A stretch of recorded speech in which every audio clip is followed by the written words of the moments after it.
শুভ সকাল আমার প্রিয় বন্ধুরা, কেমন আছেন সবাই? আশা করি সবাই ভালো আছেন। নতুন দিন, নতুন সকাল, নতুন একটা ব্লগ নিয়ে চলে আসলাম। আশা করছি পুরো ব্লগটার সঙ্গেই থাকবেন। আজকে সকালে থেকে ভিডিওটা শুরু করে দিছি, আর এখন এই ঘরে চলে আসি। আর এই ঘরের যে আলুগুলো না, এগুলো হচ্ছে পাঁপড় দিব, সেই কারণে দুদিন হলো এই পাঁপড়গুলো আনা হয়েছে। ওই হচ্ছে সময় হয়ে উঠছে না, আর দিতেও পারছি না, তো ভাবছি যে আজকে পাঁপড়গুলো দিতেই হবে। আর আমার মেয়ে না পাঁপড়টা একটু বেশি পছন্দ করে, ও হচ্ছে এমনিতেই ভেজে খাবে, আবার হচ্ছে ডাল রান্না করলে তো কথাই নাই। আর আলুর পাঁপড়টা না ভালোই লাগে, আর যেহেতু এখন আলুর দামটা একটু কমই যাচ্ছে, সেই কারণে ভাবলাম যে আলুর পাঁপড়গুলো এখন দিয়ে রেখে দেবো। আর এর আগে তো 2 দিন দেওয়া হয়েছিল, সেগুলো শুকিয়ে গেছে, সেগুলো এখন মানে খাওয়া হচ্ছে। আর এগুলো আবার দিয়ে নিব। আর এতগুলো আলু তো আর একদিনে দেওয়া যাবে না, সম্ভব না, একসাথে কেটে আবারও সিদ্ধ করা লাগে। তারপরে হচ্ছে রোদে যে দেবো না, ওইটাই হচ্ছে মনে হয় যে বেশি কাজ। রোদের মধ্যে বসে থেকে একটা একটা করে ছাড়াইতে হয়। আর সেই জন্য ভাবলাম যে আজকে অর্ধেক দেবো আর কালকে আবার অর্ধেক দেবো, যেহেতু এখন অনেক সুন্দর রোদ যাচ্ছে, এখন না তাড়াতাড়ি শুকিয়ে যায়, সেই কারণে আর কি। আর এদিকে আমি ঘরটা আগে ঝাড়ু দিয়ে নিচ্ছি, বাসি ঘর দোর এখনও কিছুই ঝাড়া হয় নাই। আর এইমাত্রই ঘুম থেকে উঠছি, আর উঠে আগে বাসি ঘর দোর আগে ঝাড়ু দিয়ে নিচ্ছি। এখন না এত পরিমাণ রোদ, ছাদে না একদমই টেকা যাচ্ছে না মানে গেলে। আর যেহেতু আমাদের ছাদ না, পাশের বাসায় যে ওদের ছাদে একদম 3তলা ছাদ, ওই 3তলা ছাদে এত পরিমাণ রোদ, ওখানে না বসেই থাকা যায় না, মানে প্রচণ্ড যেহেতু রোদ উঠছে। আর রোদের দিক না একদম তাকানো যাচ্ছে না, কিন্তু সারাদিন প্রচুর গরম, আবার না রাত্রে না ঠান্ডা লাগে, মানে শীত করে আর কি। আজকে সকালে উঠে দেখি যে কুয়াশা আছে, তারপর আজকে বেশি একটা বেলা করে উঠি নাই আমি। আজকে ভাবছিলাম যে আর মনে হয় রোদ উঠবে না, কিন্তু পরে এত সুন্দর রোদ উঠেছে। আর আমার পাঁপড়গুলো না তাড়াতাড়ি কিন্তু শুকিয়েও গেছে, আর কালকে একটু রোদ দিলে একদম ঝনঝনা হয়ে যাবে, আর সমস্যা হবে না। যাই হোক, এদিকে আমি আবার উঠানটা ঝাড়ু দিয়ে নিচ্ছি, বাসি ঘর দোর ঝাড়ু দেওয়া হয়ে গেছে। আর না ওরা হচ্ছে নাই, মামা বাড়িতে গেছে, এখনও আসে নাই, ওরা আসবে কয়েকদিন পরে, ছুটি খেতে গেছে। আর আমি বাসায় এখন একাই আছি, সেই কারণে মানে একার কাজগুলো কিন্তু অন্যরকম হয়, মানে যখনই আমি ঘুম থেকে উঠি আমার কাজগুলো কিন্তু আমার করতেই হয়। আর আর যখনই একজন থাকে না, তখন কিন্তু ওরকম হয় না। আর দিদি যেহেতু ঘুম থেকে আগে ওঠে, আমার আগে উনি ওঠে, উনি হচ্ছে উঠান ঝাড়ু দিয়ে নেয়। আর উঠানটা ঝাড়ু দিয়ে এমনি চলে আসলাম পাউটাও ধুয়ে। আর হচ্ছে যেহেতু ময়লা, ওইখানে অনেকগুলো ময়লা জমে গেছে, আর এখন তো প্রতিদিনই ময়লাওয়ালা আসে, ময়লাওয়ালাকেই দিয়ে দিই। সেই কারণে ভাবলাম যে পরে ময়লাটা আগে একটা পলিথিনের মধ্যে গুছিয়ে রেখে বাইরে রেখে আসবো, তারপরে হচ্ছে ওইখানে পরে ধুয়ে দিব। ময়লার ঝুড়ি টুড়িগুলোও ধুতে হবে, তারপর ওইখানেরটা পরে দিয়ে দিব, আগে ঘরের কাজগুলোকে সেরে। একা হাতের কাজ কিন্তু অন্যরকম হয়, আমি যেমনটা রাখবো তেমনই কিন্তু থাকবে। একা হাতের কাজের যেরকম কাজের একটু চাপ থাকে বেশি, সেরকম কিন্তু আবার শান্তিও আছে। আর একা সংসারে যতটাই কাজের চাপ থাকুক না কেন, তারপরেও না একটা শান্তি অন্যরকম, মানে আমি যেমনই রাখবো তেমনই থাকবে। আমার সংসারটাকে আমি যেমন করে গুছিয়ে নেব তেমনই কিন্তু থাকবে। আর আমার সংসারে যদি দ্বিতীয় কোনো লোক থাকে না, তার কাজ অন্যরকম হবেই, সবার সাথে তো আর সবার মিল থাকে না, সেই কারণে। আর এখন যেহেতু বাসায় একা আছি, মানে যেরকম করে কাজগুলো আমি করছি, মানে রেখে দিচ্ছি গুছিয়ে, সেরকমই কিন্তু থাকছে। আর জানি না একা একা কবেই থাকতে পারবো। আর মাঝে মধ্যে কিন্তু ওরকম ভাড়া মানে থাকে না, মানে ভাড়াইটা চলে গেলে কিন্তু আমি আর ভাড়া দিইও না। কিসের জন্য, যে একা একটু থাকতে ইচ্ছে করে। তারপরে আবার হচ্ছে দেখা যায় ভাড়াটি আবার আসে, আবার দেখি যে এতগুলো রুম আমি একা নিয়ে কি করব, মানুষই আমরা 2-3জন মানুষ, তার মধ্যে তো আমার বর বেশি বাসাই থাকে না, সেই কারণে না আবার বুঝে আবার হচ্ছে ভাড়া দিয়ে দিই। মানে অনেকগুলো রুম তো আমাদের বাসার মধ্যে, সেই কারণে। আর আমার তো অত রুম লাগে না, আর সেই কারণেই ভাড়া দেওয়া। আর শহরের বাসা ঘর মানে ফালায় রেখে ভাড়া দেওয়া একটু গায়ে বাজে, সেই কারণে। যাই হোক, এদিকে অনেক কথাই বললাম। অনেকগুলো বাসন একসাথে জমে গেছে, ওই যে সন্ধ্যা থেকে খাওয়াই, সেই বাসনগুলো একসাথে রয়ে গেছে।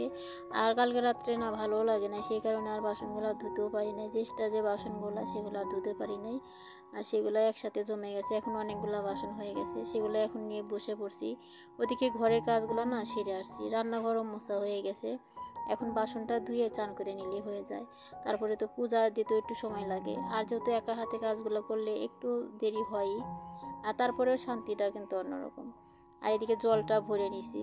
আর জল ভরে নিয়ে কাজ করতে আমার কাছে ভালো লাগে, না হলে না ওই দাঁড়াইয়া থেকে যে মানে টিউবওয়েল চেপে থাল বাসন ধোয়া না আমার হচ্ছে মাজার খুবই সমস্যা, সেই কারণে আমি আর দাঁড়া থেকে না টিউবওয়েল চেপে যে বাসন ধোয়া আমি এটা পারি না। আর অনেক আগে থেকে এরকম করে বাসন ধুই তো একটা অভ্যাস হয়ে গেছে। আর হচ্ছে যেহেতু মাজার সমস্যা এরকম বসে বসে কাজগুলো করা হয় আমার। যাই হোক, এদিকে বাসন টাসন মেজে এখন রান্নাঘরে সুন্দর করে উপর করে রেখে দিলাম। জলটা ঝরে গেলে তারপরে মিরসবে রেখে দেবো। আর এদিকে চান করে এসে আমি পূজার বাসনগুলো কিন্তু ধুয়ে নিছি। আর এখন কাপড়টা মেলে দিচ্ছি। একদমই এদিকে দিয়ে কাপড়টা যে পড়ে গেছে আমি খেয়াল করি নাই। তারপরে হচ্ছে উঠানটা একদমই পরিষ্কার, যেহেতু একটু প্রতিদিন আমি মুছে থাকি। আর এখন যেহেতু বাসায় মানুষজন বেশি নাই, সেই কারণে পুরো উঠানটাই পরিষ্কার।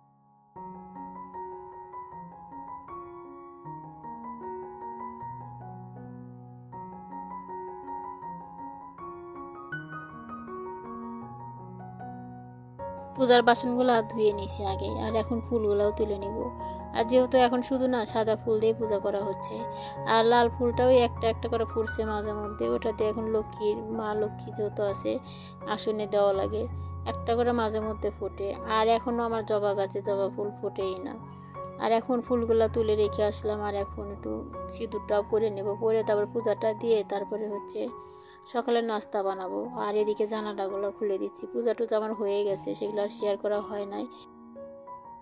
একটা ব্লগের মধ্যে এতগুলা ভিডিও করলে না তখন অনেক বড় ভিডিও হয়ে যায়, তখন কিন্তু সমস্যা হয় কি ওই সবাই এত বড় ভিডিও কিন্তু পছন্দ করে না, সেই কারণে।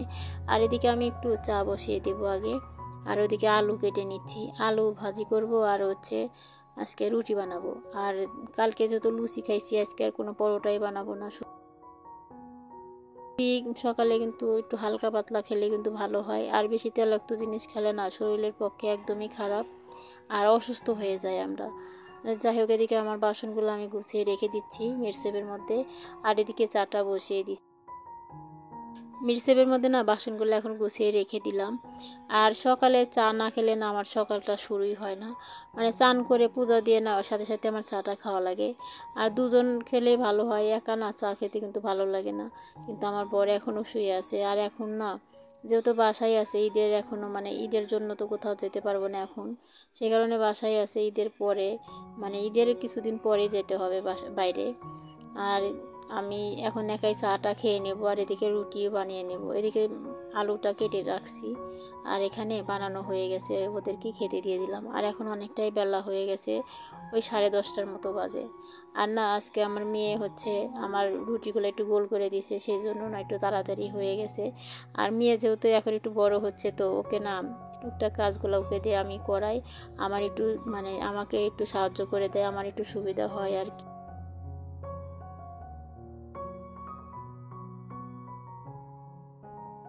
এদিকে আলুগুলো ছিলে তারপরে সিদ্ধ করে নিছি, একটু লবণ আর একটু হলুদ দিছি কালার হওয়ার জন্য। আর লবণ আর হলুদ দিলে না মানে দেখতেও ভালো লাগে, আর চোচা ফালায় দিই যেহেতু, সেজন্য দেখতে কিন্তু অনেক সুন্দর হয়, খেতেও ভালো লাগবে। যাই হোক, এখন হচ্ছে ছাদে নিয়ে যাচ্ছি। আর যেহেতু আমাদের পাশের বাসায় ছাদ, সেই ছাদে নিয়ে যাচ্ছি। আর হচ্ছে তাড়াতাড়ি শুকিয়ে যায়, কিন্তু যে পরিমাণ রোদ না, একটা রোদেই না দেখা যায় শুকিয়ে যায়। পরের দিন হালকা একটু বাসায় দিয়ে দিই, বাসায় যে যত সঞ্চারের উপর একটু রোদ আসে ওখানে দিয়ে দিই। আর এখন এই কাপড়টাই বিছিয়ে দিচ্ছি, আর এই কাপড়ের মধ্যে পুরোটাই দিয়ে দেবো। আর যেহেতু আজকের আলুগুলো একটু বেশি দেওয়া হয়েছে, ওই দেখা যায় কি মানে একদিনে দিলে বেশি ভালো হয়, কিন্তু না ওই যে সময় হয়ে ওঠে না ছাদের মধ্যে এরকম রোদের মধ্যে বসে থাকা, একটা একটা করে বেছে বেছে দেওয়া, তো সেই কারণে।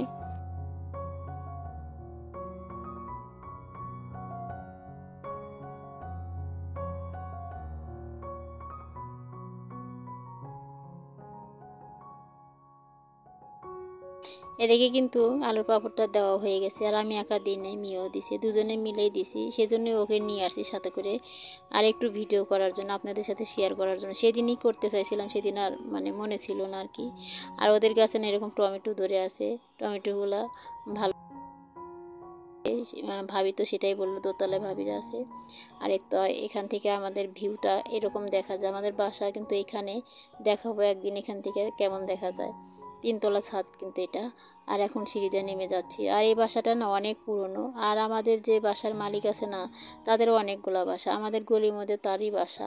সমস্ত মানে যে কয়েকটা বাসা আছে না, ওনারই বাসা। আর এগুলো তো অনেক আগেরকার সব বিল্ডিং, সেই জন্য এরকম একটু পুরানো পুরানোই দেখা যায় আর কি। চলে এসে তারপরে রান্না বসিয়ে দিয়েছি। আর এখন রান্না করবো ডাল। এদিকে ডালটাও বসিয়ে দিয়েছি, ডালটা গলে গেছে।